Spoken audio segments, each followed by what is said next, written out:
E aí, amigos do YouTube, vamos lá com mais uma edição do Fatos, Informações e Opiniões com Ed Moreno aqui no YouTube, né? Vamos falar para você que você pode participar do nosso vídeo aí, do canal Fatos, Informações e Opiniões, dando seu joinha aí, clicando no joinha, deixando seu like, compartilhando o nosso link aí, né? E se inscrevendo, principalmente se inscrevendo no canal Fatos, Informações e Opiniões, né? Começamos aqui no final do ano passado, finalzinho do ano passado, e seguimos esse ano, né? Vai ganhando corpo devagarinho, essa é a nossa meta, né? E que se torne, e já se tornou, um canal que sai em defesa da população de Ponta Porã. É a voz da população de Ponta Porã. Estamos aqui para atender o nosso povo, né? E divulgar várias situações aí, eventos, torneios de futebol, enfim, né? Eventos culturais aí que nós tivermos, nós estaremos aqui. É só entrar em contato comigo, né? Que aí nós estamos à disposição da população para divulgação, né? E vamos lá então com as informações, né? Surgiu uma informação agora quase no final da tarde, né? Desta quinta-feira, dia 20 de março, de que os deputados Maria Elvira Salazar e Rick McCormick, que eles enviaram uma carta ao presidente Donald Trump pedindo que ele puna o ministro Alexandre de Moraes com a lei Magnitsky. E agora é oficial, né? É um pedido oficial dos deputados. Essa lei é extremamente severa, pois proíbe a entrada dos sancionados em solo norte-americano e impede transações financeiras com empresas e cidadãos dos Estados Unidos. E a iniciativa foi inicialmente cogitada pelo empresário Elon Musk, agora conta com um pedido público e oficial de parlamentares americanos. E o presidente Donald Trump, irá se manifestar e sua decisão parece previsível, né? Enquanto o ministro Alexandre de Moraes, do Extremo Tribunal Federal, continua, né, dobrando a aposta, as sanções podem vir, né? Não é oficial, não foi sancionado ainda, mas agora o pedido é oficial, né? Já foi pedido ao presidente Donald Trump e os deputados americanos, repetindo aqui, Maria Elvira Salazar e Rick McCormick, eles estão pedindo aí, né? Já enviaram uma carta ao presidente Donald Trump pedindo a punição ao ministro, uma punição, uma sanção econômica, né, ao ministro Alexandre de Moraes, né, com a lei Magnitsky. Vamos ver, vamos aguardar os desdobramentos, porque depois dessa permanência, do anúncio da permanência, né, do deputado federal licenciado Eduardo Bolsonaro nos Estados Unidos, justamente para combater, né, os desmandos, né, e as várias arbitrariedades judiciais que estão acontecendo no Brasil, as coisas podem mudar e podem mudar bastante. Eduardo Bolsonaro, que até então não tinha declarado guerra a Alexandre de Moraes, agora declarou guerra. Essa permanência dele lá é declaração de guerra, né? Eu disse logo depois de que ele anunciou essa sua permanência nos Estados Unidos e pediu o licenciamento da Câmara dos Deputados, né? Isso é declaração de guerra. A guerra, ela tinha sido declarada de Alexandre de Moraes contra a família Bolsonaro e contra o pessoal de direita, principalmente o povo de direita, né? Aliás, principalmente não, tão somente os integrantes da direita brasileira do que o próprio Alexandre de Moraes já chamou de extrema direita, né?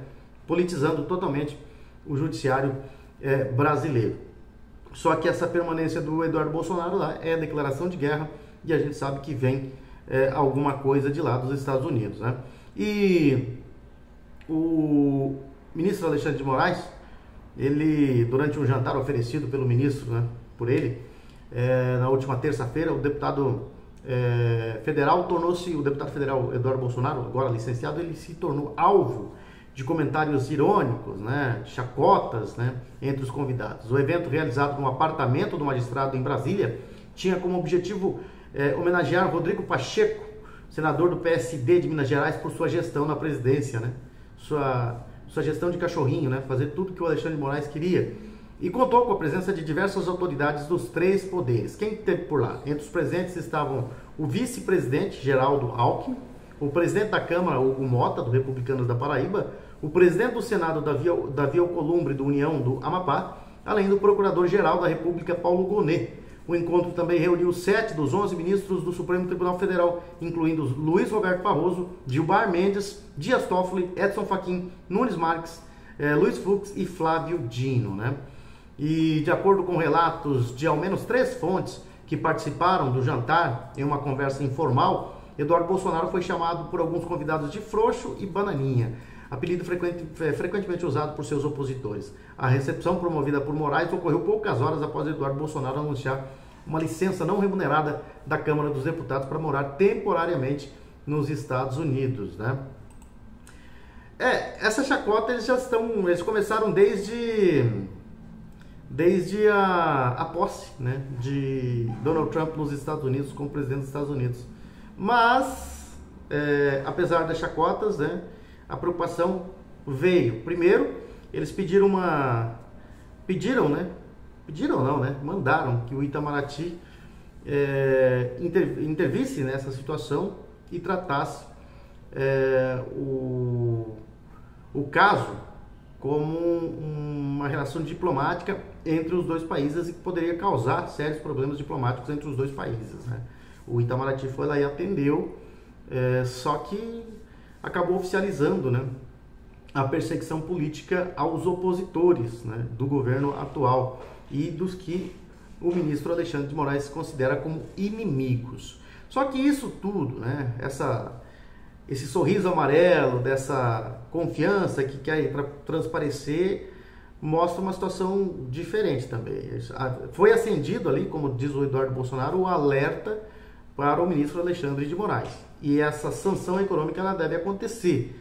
E aí nós vamos ver o que vai acontecer. Porque já era esperado que o ministro Alexandre de Moraes, como ditador, todo ditador age dessa forma, né?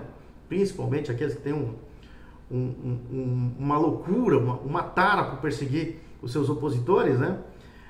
Eles não recuam, né? Dificilmente vão recuar. Então, pode ver a casa caindo, mas eles não vão recuar. Então, essa é a situação hoje de Alexandre de Moraes. Ele vai tentar enfrentar, vai tentar se agarrar a tudo para se manter no poder. Só que pode cair do cavalo, porque a casa começa a cair a partir do momento em que for sancionado essa punição econômica aí ao ministro Alexandre de Moraes. E vem mais por aí, né?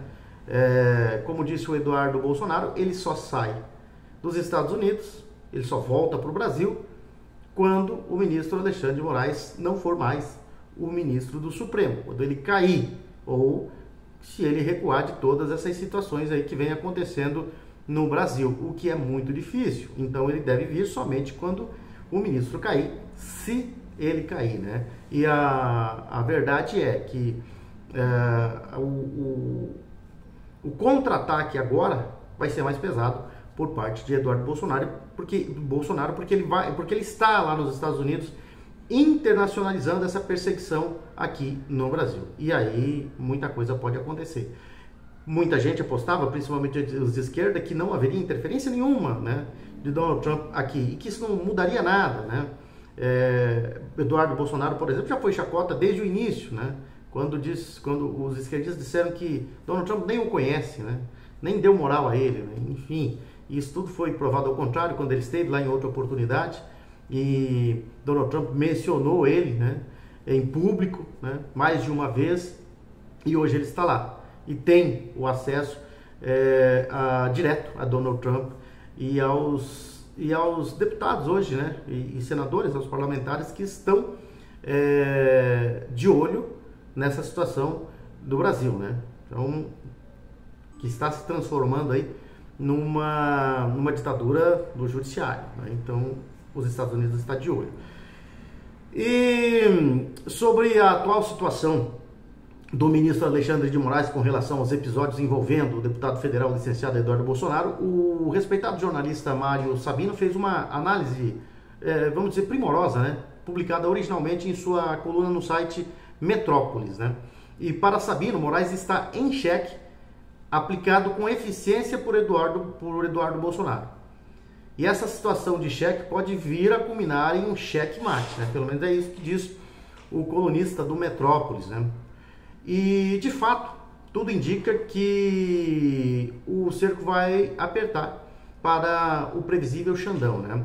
No artigo, o jornalista Mário Sabino, ele diz que no xadrez infantil da política brasileira, há uma semana do julgamento no STF que tornará Jair Bolsonaro réu por tentativa de golpe, Eduardo Bolsonaro deu um cheque em Alexandre de Moraes.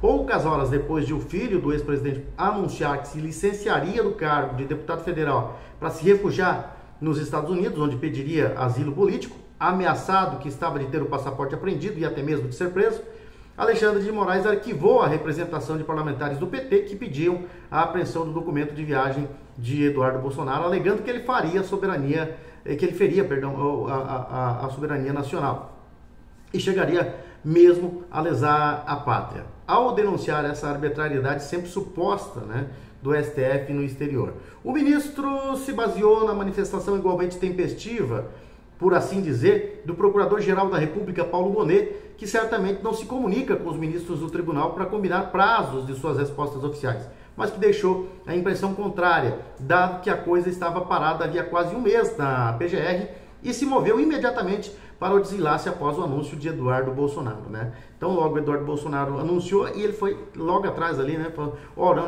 vamos dar um parecer negativo aí contra a apreensão do passaporte de Eduardo Bolsonaro, e logo depois o ministro Alexandre de Moraes arquivou, né? Para dizer que não há uma perseguição aqui, né? Que ele não teria o passaporte apreendido. Na verdade, ele não teria só o passaporte apreendido, não. Ele seria preso tão logo desembarcasse no Brasil. Coincidência ou não, né? Estavam esperando por ele algumas peças importantes do Partido dos Trabalhadores, do PT, né? Como o Rogério Correia e o Lindbergh Farias, né?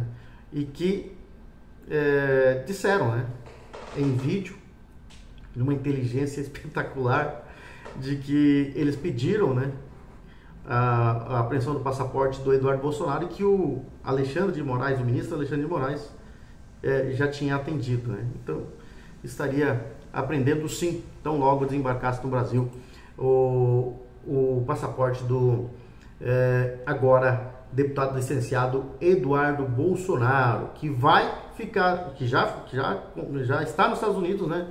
E mirando agora a sua artilharia em peso para o lado do ministro Alexandre de Moraes. E os ministros Nunes Marques e André Mendonça, os dois indicados ao Supremo Tribunal Federal pelo ex-presidente Jair Bolsonaro, são os únicos que ainda não apresentaram seus votos nos 4 recursos apresentados por denunciados na investigação sobre a suposta tentativa de golpe de Estado.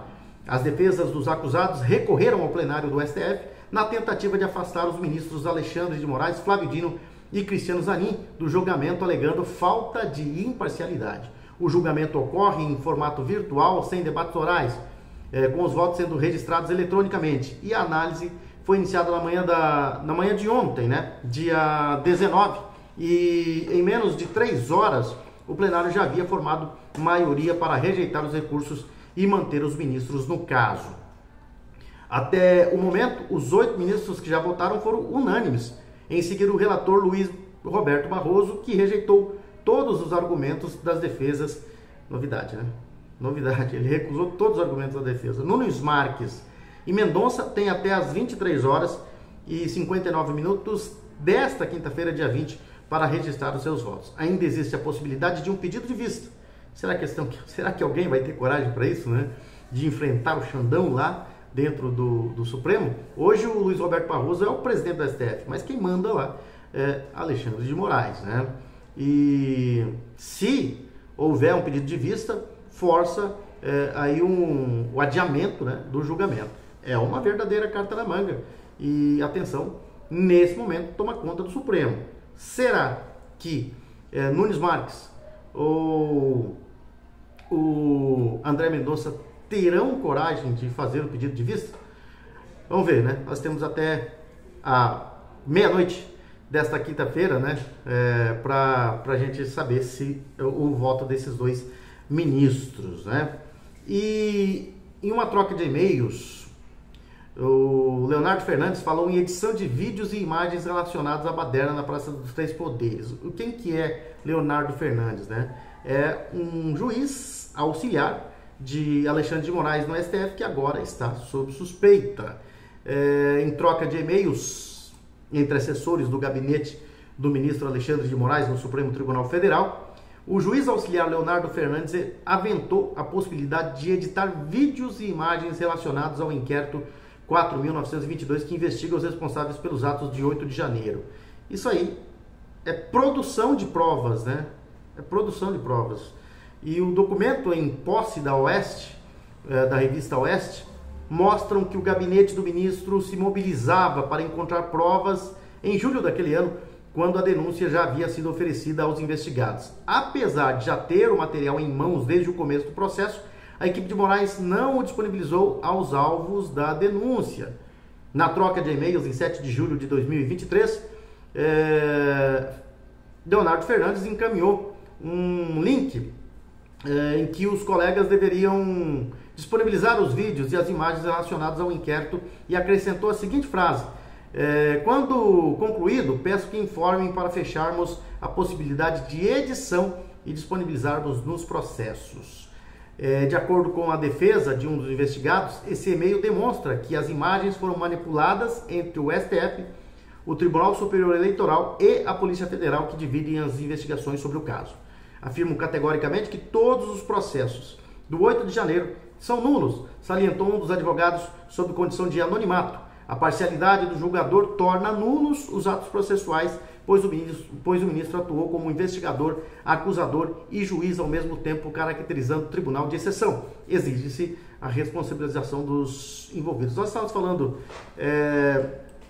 de Nunes Marques, né, e André Mendonça, e agora parece que teve o voto. O ministro Nunes Marques, do Supremo Tribunal Federal, votou contra os pedidos de impedimento de Alexandre de Moraes, Cristiano Zanin e Flávio Dino no julgamento da denúncia de tentativa de golpe de Estado apresentado pela Procuradoria-Geral da República. Com essa decisão, ele se alinha, está alinhado à maioria dos ministros da Corte. Não é novidade também, porque ele esteve lá no jantar do Alexandre de Moraes, né? A posição de Nunes Marques fortalece o grupo, que já conta com Luiz Roberto Barroso, que é o presidente, Gilmar Mendes, Flávio Dino, Dias Toffoli, Edson Fachin e Carmen Lúcia, que também rejeitaram os pedidos de impedimento. Agora, resta o voto de André Mendonça. Eu acredito que ele não terá coragem, né? Mas ainda tem essa carta na manga para fazer o pedido de vistas, né? Ele já fez isso uma vez. Agora resta saber nessa pressão, porque ele está sendo pressionado. Está sendo pressionado, ameaçado, disso você não tenha dúvida, né? Agora vamos ver como é que vai ser o voto dele. Isso aí nós estaremos trazendo para você amanhã aqui, né? E continuando a falar do 8 de janeiro, o PCO, o Partido da Causa Operária, um partido de esquerda, divulgou uma nota hoje, né, pedindo anistia para os presos do 8 de janeiro. O partido descreve os condenados pelo STF como cidadãos comuns que têm sofrido abusos do Estado brasileiro. O Partido da Causa Operária, o PCO, publicou nesta quinta-feira uma defesa da anistia aos presos do 8 de janeiro. Em publicação no X, a sigla, que é de esquerda, afirma que o indulto não é uma questão de simpatia política ou de alinhamento ideológico, né, mas de reparação às ilegalidades cometidas pelo Estado. Ao assumir que houve abusos, prisões arbitrárias e violações de direitos fundamentais contra manifestantes, o partido também menciona a diferença entre o perfil dos anistiados depois do regime militar e os acusados pela invasão das sedes dos três poderes. Segundo a publicação no X, em 1979, a anistia foi uma resposta às atrocidades de um regime de exceção que torturava e matava, diz a publicação, e que continua. Hoje, os presos que podem ser beneficiados não são torturadores ou algozes de um sistema opressor, mas cidadãos comuns, em grande parte detidos por convicção dos acusadores e em processos totalmente fraudulentos, acusados de atos que o próprio Estado inflou para justificar uma repressão desproporcional. De acordo com o PCO, o Partido da Causa Operária, a justiça brasileira prendeu pessoas sem oferecer um processo transparente, cerceia os advogados e faz julgamentos apressados, o que replica os métodos característicos de ditaduras fascistas. Como então opor-se à anistia em nome da democracia se a própria repressão aos presos de hoje ecoa as ilegalidades do passado? Esse é o questionamento da nota, né? E a publicação da sigla conclui que a defesa dos direitos democráticos não deve jamais ter preferência ideológica. Ela exige, segundo a publicação, que as ilegalidades sejam reparadas independentemente de quem as sofreu, né? E é o único partido de esquerda que está coerente nesse momento aí, né? Porque não se trata de uma questão ideológica, né? Se trata de uma perseguição. E isso aí independe do viés ideológico, se é esquerda, direita, centro, né? Se é ateu, se é religioso, se é cristão, isso aí independe, né? O que nós estamos vendo aí é uma perseguição, sim, a cidadãos comuns. Alguns baderneiros, né? Que eu sempre defendo aqui que quem causou toda aquela baderna não foram os patriotas que estavam lá na praça, né? E que iriam se instalar nos Três Poderes, na Praça dos Três Poderes. Não haveria invasão, né? Foi uma sabotagem promovida pela própria esquerda, que tem imagens mostrando isso aí, e de imagens de patriotas pedindo para que não houvesse a quebradeira, mas alguns que se empolgaram, que participaram da baderna, esses sim têm que ser punidos de alguma forma, né? Mas nós estamos vendo aí pessoas que não participaram, né, dos atos, se refugiaram dentro dos prédios da sede dos Três Poderes, porque havia muito gás lacrimogêneo ali, outros fugiram para outra direção, acabaram sendo identificados depois e estão sendo condenados aí, né? Alguns a 17, 14, 15 anos, sem absolutamente ter pego numa arma, né, para ser considerado um golpista, né? Ou alguém que participou de um golpe de Estado. Nunca se viu na história do planeta um golpe de Estado sem armamento, sem militares, né? Enfim, só com bandeiras, né, e camisetas em verde e amarelo não se faz golpe. E o STF vem condenando aí muitos estão exilados, outros são presos políticos que estão à espera de julgamento e uns já foram condenados. A mesma coisa vai acontecer no julgamento do Bolsonaro. Não tem julgamento, né? É condenação. Condenação, a partir do dia 25 ele se torna réu e a partir daí ele vai ser condenado pelo STF, porque o Bolsonaro foi considerado inimigo do STF e desse desgoverno, né? E por isso ele já foi considerado inelegível, né? E agora querem jogá-lo na cadeia. E eles vão tentar de tudo para que isso aconteça. É saber o que vai acontecer durante essa semana e durante esse tempo aí até o dia 25, e até ele se tornar réu. Quando ele se torna réu vai ser no dia 25, né? O que vai acontecer de resposta, porque alguma resposta vai vir e a gente vai ver o que vai acontecer, né? Bom, vamos encerrando por aqui. Não vamos falar de eliminatória, né? Para encerrar, só para que a gente possa ter aí uma noção dos jogos de hoje, das eliminatórias da eliminatória sul-americana, né? O que nós temos aqui? As eliminatórias sul-americanas. E aí a gente vai falar um pouquinho aqui dos confrontos dessa... Um áudio acabou sendo tocando aqui, né? Das eliminatórias dos jogos desta quinta-feira e da próxima terça-feira. Cadê? Deixa eu achar aqui as eliminatórias aqui, né? Da América do Sul. Deixa eu ver aqui se eu acho as eliminatórias para que a gente possa passar aqui, né, para os nossos seguidores, os nossos telespectadores, que agora, né, nós estamos de telespectadores, né? Vamos buscar aqui eliminatórias para a gente achar a tabela das eliminatórias desta quinta-feira, né?